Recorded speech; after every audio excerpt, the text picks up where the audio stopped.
చిలకలూరుపేట జాతీయ రహదారిపై ఈ నెల జరిగిన రోడ్డు ప్రమాదంలో 5 విద్యార్థులు మృతి చెందడం చాలా బాధాకరమని మాజీ మంత్రి రజని అన్నారు. ఈ రోడ్డు ప్రమాదానికి ప్రధాన కారకుడు ఒక ఏఎస్ఐ కుమారుడే. ప్రభుత్వ చట్ట ప్రకారం చర్యలు తీసుకోవాలన్న రజని. ఒక పోలీస్ కుమారుడు ఉన్నాడు కాబట్టి పోలీసుల వ్యవస్థ నిర్లక్ష్యం చేస్తుందన్న విడుదల రజని. వైఎస్ఆర్సీపీ నేతలను టార్గెట్ చేసి వారిపై అక్రమ కేసులు పెట్టడమే పోలీసులకు తెలుసన్న రజని. 5 వ్యక్తులు కుటుంబాల్లో విషాదం నింపిన వారిని కఠినంగా శిక్షించాలన్న రజని. ప్రభుత్వం జోక్యం చేసుకుని నష్టపోయిన కుటుంబాల్లో వెలుగులు నింపాలన్న విడుదల రజని. నిజంగా అప్రిషియేట్ చేయాలి. ఎందుకంటే 3 days బ్యాక్ మన చిలకలూరుపేట హైవేలో బైపాస్ మీద ఒక యాక్సిడెంట్ జరిగింది. ఆ యాక్సిడెంట్లో 5 అమాయకపు విద్యార్థులు, ఎంతో బంగారు భవిష్యత్తు, ఎంతో భవిష్యత్తు ఉన్నటువంటి ఆ విద్యార్థులు ఈ యాక్సిడెంట్లో చనిపోయారు. చాలా బాధాకరం. ఈ జరిగినటువంటి వెంటనే ఈ విషయం ఎంబటే మీడియా వాళ్ళంతా కూడా వారి దృష్టికి వచ్చి మీరే వెళ్ళి దీన్ని హైలైట్ చేశారు ఇమీడియట్గా. మీ కృషిని మెచ్చుకోవచ్చు, ఎందుకంటే అందరికీ కూడా తెలియజేశారు ఈ విషయాన్ని. జరిగినటువంటి వెంటనే స్పాట్లో అందరూ వెళ్ళారు. మరి ఈ యాక్సిడెంట్లో 5 విద్యార్థులు ప్రాణాలు కోల్పోవడానికి కారణం ఎవరు దీనికి కారణం? నర్సరావుపేటలో డిఎస్పీ ఆఫీస్లో ఉన్నటువంటి డిఎస్పీ ఆఫీస్లో ఏఎస్ఐగా సీను అని పనిచేస్తున్నారు. ఆయన కొడుకు వెంకట్ నాయుడు కాదా దీనికి కారణం అని అడుగుతా ఉన్నారు. ఈ వెంకట్ నాయుడు మళ్ళీ ఆయన గ్యాంగు.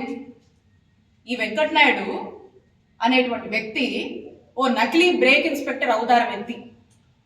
హైవేలో వచ్చే పోయే వెహికల్స్ని ఆపి అక్రమంగా వాళ్ళ దగ్గర నుంచి డబ్బులు వసూలు చేసుకోవడం. ఇది కొన్ని సంవత్సరాలుగా ఇదే తన వృత్తంట. చెప్తున్నారు అందరూ. దాదాపుగా 10-15 కేసులు ఉన్నాయంట అతని మీద. రకరకాలుగా వేధించి అక్రమంగా వసూలు చేసి ఇబ్బంది పడి రకరకాల మరి అంత ఒక హ్యాబిచువల్ అఫెండర్ అంటున్నారు ఇతన్ని. ఆల్రెడీ నర్సరావుపేటలో రౌడీ షీట్ ఉంది. ఇంతకుముందు గతంలో రిమాండ్ కూడా అయ్యాడు ఈ వ్యక్తి వెంకట్ నాయుడు. మరి ఇతని గ్యాంగ్ ఈ 5 ప్రాణాలు అంటే వస్తున్నటువంటి ఆ హెవీ వెహికల్ ఆపి ఏదో డబ్బులు వసూలు చేసుకుందాం అనుకున్నారు. వాళ్ళు వస్తున్నారు, ఆ స్పీడ్ కంట్రోల్ కాక ఆ కారు కొట్టేసి, మీరు అందరూ కూడా సీసీ ఫుటేజ్ చూసారు, ఆ వీడియోస్ అందరూ కూడా చూసారు. ఆ కారు వాళ్ళు కంట్రోల్ చేసి సడన్గా ఈ వెహికల్ ఇటు తిరిగేసరికి దాని కిందకు వచ్చేసింది.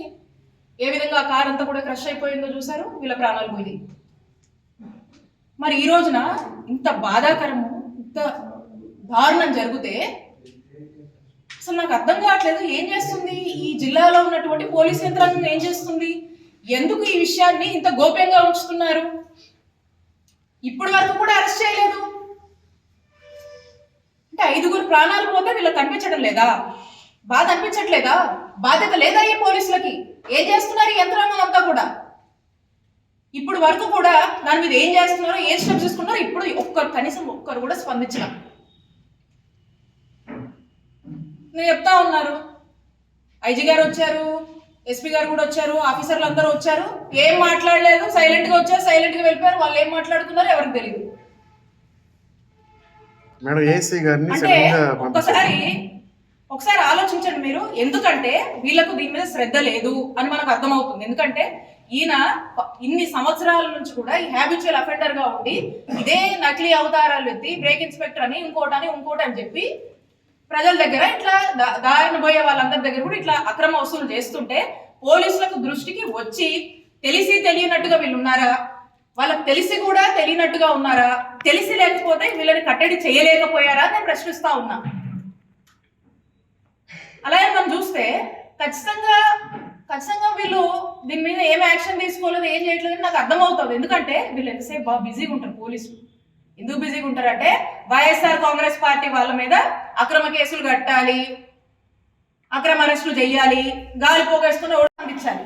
ఇమీడియట్ గా వాళ్ళ మీద ఏదో ఒకటి కేసులు పెట్టి అరెస్టులు చేయాలి, జైలుకు పంపించాలి. దీని మీద ఉన్నటువంటి ఇంట్రెస్ట్, దీని మీద ఉన్నటువంటి బిజీ ఇంకో దాని మీద లేదు ఇక్కడ ఉన్నటువంటి పోలీసులు.